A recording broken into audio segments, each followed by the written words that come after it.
Hello friends, welcome to my YouTube channel. आज की इस वीडियो में हम टीडीएस का फॉर्म फिल करने जा रहे हैं जो कि फरवरी महीने में जमा होता है। फरवरी महीने के आखिरी में जमा होता है। तो यहाँ पे ये टीडीएस का फॉर्म है जो कि 4 पेज का होता है और 3 सेट में जमा होता है।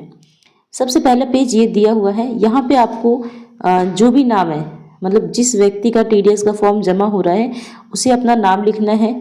ये हम कर रहे हैं बिहार में बीपीएससी टीचर का फॉर्म सबमिट है। ये 6 to 8 क्लास का 6 to 8 के लिए अगर आप अपना फॉर्म सबमिट करना चाहते हैं और बिहार में टीचर हैं तो यही फॉर्म सबमिट करना है। सेम टू सेम आप उतार सकते हैं इसको। 2025-26 का फॉर्म ले लीजिएगा, पुराना फॉर्म सबमिट नहीं करना है। तो यहाँ पे अपना नाम लिख देना है। आप मतलब जो टीचर है, जो व्यक्ति टीचर है जिसके नाम से फॉर्म सबमिट होगा उसका नाम यहाँ फिल करना है। फिर वो किस पद पर है, विद्यालय अध्यापक है या नियोजित शिक्षक है, विशिष्ट शिक्षक है, जो भी है। अगर आप बीपीएससी टीचर है तो इसका मतलब आप विद्यालय अध्यापक हैं, तो यहाँ पे लिख देना है। फिर यहाँ पे लिख सकते हैं 6 to 8 इसी के बगल में ऐसे ब्रैकेट में। उसके बाद आप किस विद्यालय में हैं तो ये विद्यालय का नाम यहाँ लिख देना है। उसके बाद अपना पेन नंबर यहाँ लिख देना है। फिर यहाँ कोषागार का नाम, अगर पटना में हैं आप तो पटना कलेक्ट्रेट लिख देंगे। कहीं और हैं तो यहाँ पे पटना की जगह कुछ जहाँ पर भी हैं आप वो लिख देंगे। ठीक है, आगे बढ़ते हैं। फिर यहाँ पे हमें भरना है सबसे पहले कि आपकी जो बेसिक पे है। देखिए यहाँ पे ये वेतन लिखा हुआ है, यानी बेसिक पे। आपका बेसिक पे 1 महीने का कितना है उसको आपको 12 से गुणा करना है। मान ली बेसिक पे 6 to 8 का है 28,000। जब 28,000 को हम 12 से गुणा करेंगे तो 3,36,000 आता है, तो हमने लिख दिया। उसके ऊपर महंगाई भत्ता कितना लगता है तो 28,000 का 50% महंगाई भत्ता होता है 14,000। तो 14,000 को आपको गुणा करना है 12 से, क्योंकि 12 महीने की सैलरी का ये डाटा जाता है। तो 12 से गुणा करेंगे तो 1,68,000 आ जाएगा, जो कि 3,36,000 का आधा है। ठीक है। फिर मकान का किराया, ये मकान का किराया 4% के अकॉर्डिंग है। 28,000 जो आपकी सैलरी है उसी पर 4% का हमने यहाँ मकान का भत्ता लगाया है। अगर आपका 5% है, 20% है तो आप उसके अकॉर्डिंग आप इसको कर सकते हैं। ठीक है, कि उसको फिर 4% निकाल कर मतलब 5% निकाल कर, या 20% है तो 20% निकाल कर फिर 12 से गुणा कर देंगे तो यहाँ पे पूरे साल का आ जाएगा। ये पूरे साल का डाटा है। उसके बाद है चिकित्सा भत्ता। चिकित्सा भत्ता होगा 12,000। ये 440 नहीं होगा, गलत लिखा हुआ है, 12,000 होगा, क्योंकि 1 महीने का 1,000 मिलता है, तो 12 महीने का 12,000। फिर यहाँ टोटल जोड़ के लिख देना है। टोटल ये सही लिखा हुआ है, हालांकि यहाँ पे 00 आना चाहिए था, बाकी टोटल सही लिखा है 5,29,440। ठीक है, ये सैलरी है आपकी पूरे साल की। अब इसमें से कुछ आपका एनपीएस वगैरह कटता है। अब यहाँ देखिए 75,000 की कटौती यानी छूट वगैरह मिलती है, तो 75,000 को हमने यहाँ से माइनस कर देना है 5,29,000 में से। फिर आएगा 4,54,440 रुपये। ठीक है। अब देखिए यहाँ पे थोड़ा सा नीचे स्क्रॉल करने पर दिखाता है कि ये 4,54,440 रुपये आपकी सैलरी है टोटल। इसमें से 3,000 पर आयकर नहीं लगता है, शून्य है। देखिए यहाँ लिखा है शून्य। ये 3,000 पर, 3 लाख पर आयकर नहीं लगता है। तो 4,54,440 में से 3 लाख को घटा देंगे। 3 लाख को घटाने के बाद मिलता है 1,54,440 रुपये। इतने पर ही आयकर लगेगा। तो ये जो इनकम है आपकी, जो टोटल इनकम थी वो आ रही थी 3 लाख से लेके 7 लाख के बीच में, इसीलिए इस पर लगेगा, इस 1.5 लाख पर लगेगा 5%। ये 5% है, 5% आयकर। तो यहाँ पे 5% आप इसका निकाल कर रख देंगे। इस 1.5 लाख का 5% हमने यहाँ पे लिख दिया है। ठीक है, आगे बढ़ेंगे। फिर यहाँ पे योग लिख देंगे, योग लिख दिया है। उसके बाद यहाँ पे आपको लिखना है 25,000 लिखना है। इस 7,000 को थोड़ा सा ऊपर लिखना है। ठीक है, इस 7,722 को ऊपर लिखना है। यहाँ पे लिखना है 25,000, क्योंकि ये लिखा हुआ है 25,000 तक की छूट, तो इसको यहाँ पे लिख देना है। उसके बाद थोड़ा नीचे आएंगे और 0,0,0 लिख देंगे, 0 या फिर नील या फिर क्रॉस भी लगा सकते हैं। यहाँ पे आपको अपने साइन करने हैं, करदाता के हस्ताक्षर। ठीक है, आगे बढ़ते हैं। यहाँ पे ये दूसरा फॉर्म है जो आपको उसी के साथ मिलता है। यहाँ पे आप अगर पटना में है तो पटना डीपीओ पटना लिख देंगे, सारण में है तो डीपीओ सारण लिख देंगे, या कहीं पर भी है तो लिख देंगे ऐसे। फिर यहाँ पे अपना नाम लिखना होता है आपको। फिर यहाँ पे क्या किस पद पर है ये लिखना है। स्कूल टीचर है तो स्कूल टीचर, आगे लिख देंगे 6 to 8 ब्रैकेट में छोटा सा, 6 to 8 में। तो फिर उसी के नीचे आपको स्कूल का नाम यहाँ पे लिख देना है अपना, ठीक है। फिर आगे बढ़ते हैं। यहाँ पे ये पैन नंबर या आधार नंबर आपको डिडक्टर यानी कि पटना डीपीओ का लिखना है। फिर यहाँ 10 नंबर भी पटना डीपीओ का लिखना है, डेडिकेटर का लिखना है, ये बीआरसी से पता चल जाता है। यहाँ पर आपको पैन नंबर लिखना है अपना यानी कैंडिडेट का, जिसका भी टैक्स कटने वाला है उसका। उसके बाद यहाँ लिखना है आपको 25-26 असेसमेंट ईयर 25-26, और ये जो आप फॉर्म सबमिट कर रहे हैं वो कहाँ से लेके कहाँ तक की सैलरी का है। तो मार्च 2024 से आपने जो सैलरी उठाई है वहाँ से लेकर फरवरी 2025 तक की सैलरी का आप ये फॉर्म सबमिट कर रहे हैं, इसलिए ऐसे लिख देना है। फिर यहाँ पे कुछ नहीं फिल करना है। अगर ये नील भी नहीं फिल करते हैं तो कोई दिक्कत नहीं है, ये भी नील कर देना है, और नहीं भी लिखते हैं तो कोई दिक्कत नहीं है। फिर यहाँ पे पटना डीपीओ का नाम लिखना है, पटना डीपीओ के फादर का नाम लिखना है। फिर यहाँ पोस्ट लिख देना है डीपीओ पटना। फिर यहाँ पे नील और नील कर देना है। फिर यहाँ पे प्लेस का नाम पटना लिख देना है, या जहाँ से भी आप हैं वहाँ लिख देना है। आगे बढ़ेंगे। ये उसी के पीछे का फॉर्म है जो अभी अब हमने ये वाला जो फॉर्म फिल किया, इसके पीछे ये वाला फॉर्म आपको मिल जाएगा। तो यहाँ पे सबसे ऊपर आपको अपनी पूरी सैलरी लिखनी होती है, टोटल सैलरी आपकी कितनी बन रही है ये लिखना होता है।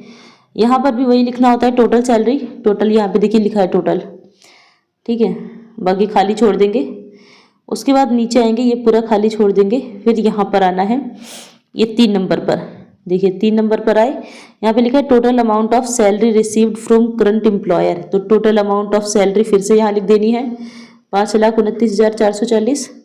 फिर यहाँ उसके नीचे लिखना है 4 में लेस यानी डिडक्शन कितना होगा, तो 75,000 का, तो 75,000 यहाँ पे लिख देना है। उसके बाद फिर से यहाँ पे 75,000 लिखना है। Total amount of deductions under section 16 में फिर से 75,000 लिखना है। फिर 75,000 जब आपने 5,29,000 में से 75,000 घटाया, इस 5,29,000 में से जब 75,000 हमने माइनस किया तो इतना आया, तो यहाँ पे लिख देना है कि इतना बच गया 75,000 घटाने पर। फिर नीचे भी यहाँ पे आपको 75,000 घटाने के बाद जो बचा 4,54,440 उसको लिख देना है, ठीक है। अब इसी के बगल में एक फॉर्म आता है, मतलब इसी के साथ पेज पलटेंगे तो यहाँ पे एक फॉर्म आएगा, उसको फिल करना है। ये पूरा खाली रहेगा, देखिए यहाँ से पूरा खाली रहेगा, यहाँ पे कुछ भी नहीं फिल करना है। यहाँ पे आना है, ये आना है 12 नंबर पर। 12 नंबर पर आए, यहाँ लिखना है आपको टोटल टैक्सेबल इनकम, मतलब टोटल आपकी इस इनकम पर टैक्स लगेगा, ठीक है। 75,000 इनकम पर टैक्स नहीं लगा, इस पर टैक्स लगेगा टोटल। अब इस पर इतना टैक्स लग रहा है क्योंकि 3 लाख पर टैक्स फ्री है, मतलब 3 लाख तक टैक्स नहीं लगेगा, तो 7,722 रुपये आपका टैक्स लगेगा। और फिर यहाँ नील नील नील कर देना है, और यहाँ पर आप 25,000 लिख सकते हैं। ये भी छूट है, ये भी छूट है क्योंकि ये आगे हमने लिखा था 25,000 छूट में, तो वह यहाँ पे लिख सकते हैं आप 25,000। उसके बाद फिर से आपको यहाँ पे वही डाटा फिल करना है, डीपीओ का नाम, डीपीओ के फादर का नाम, फिर यहाँ डीपीओ पटना, फिर यहाँ पे प्लेस का नाम जो जहाँ पर आप हैं। फिर यहाँ पे सैलरी, आपको पूरी सैलरी स्लिप बनानी होगी। सैलरी स्लिप बनाने से पहले आपको यहाँ पे अपना नाम लिखना होगा, जो भी टीचर है उसका नाम, फिर पोस्ट विद्यालय अध्यापक, उसके बाद यहाँ पे विद्यालय का नाम, यहाँ पे विद्यालय का नाम। फिर यहाँ आपको अपना बेसिक पे लिखना है, जो कि आपको 2024 मार्च 2024 से लेके फरवरी 2025 तक आपका जो भी बेसिक पे रहा है। अगर आपका बढ़ा है तो बढ़ाकर लिखना है, किस महीने में बढ़ा है और कितना हुआ है तो वो लिख देंगे। अगर नहीं बढ़ा है, पूरा सेम रहा है, तो आपको सेम ही ऐसे लिख देना है 28,000, ठीक है।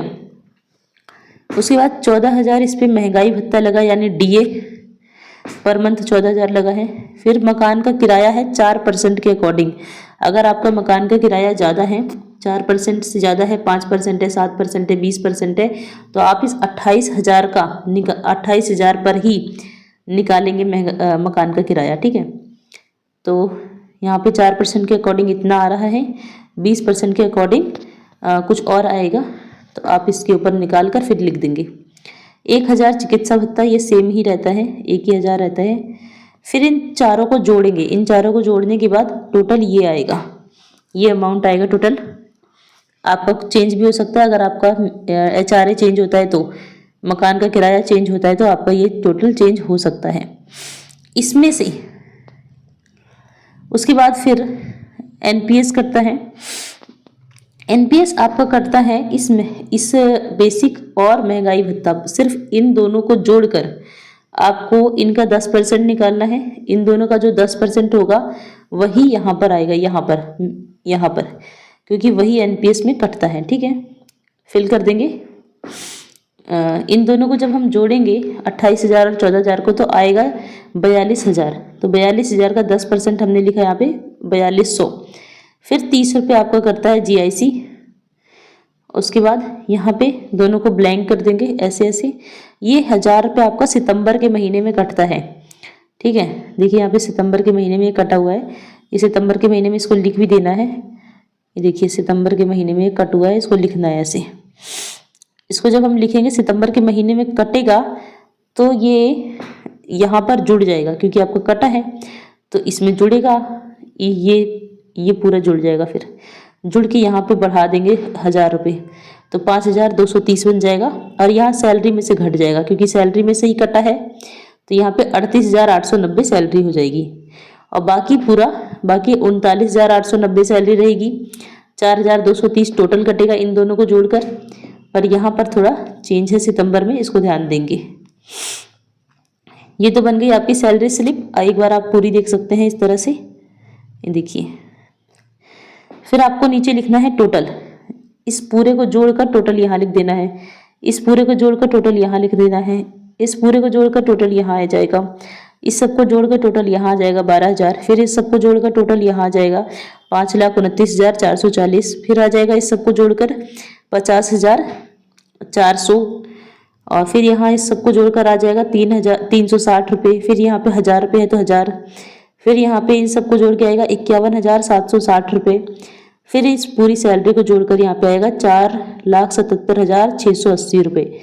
ठीक है, तो ये आपका टोटल यहाँ पे हमने लिख दिया है। फिर यहाँ पे आप कोने में अपना साइन कर लेंगे, कोने में साइन कर लेंगे। और ऐसे ही आपको पूरा फॉर्म फिल करना है, ऐसे ही 3 फॉर्मेट में आपको फॉर्म फिल करना है और तीनों पर अपना साइन वगैरह कर फिर आपको BRC में सबमिट कर देना है इसको।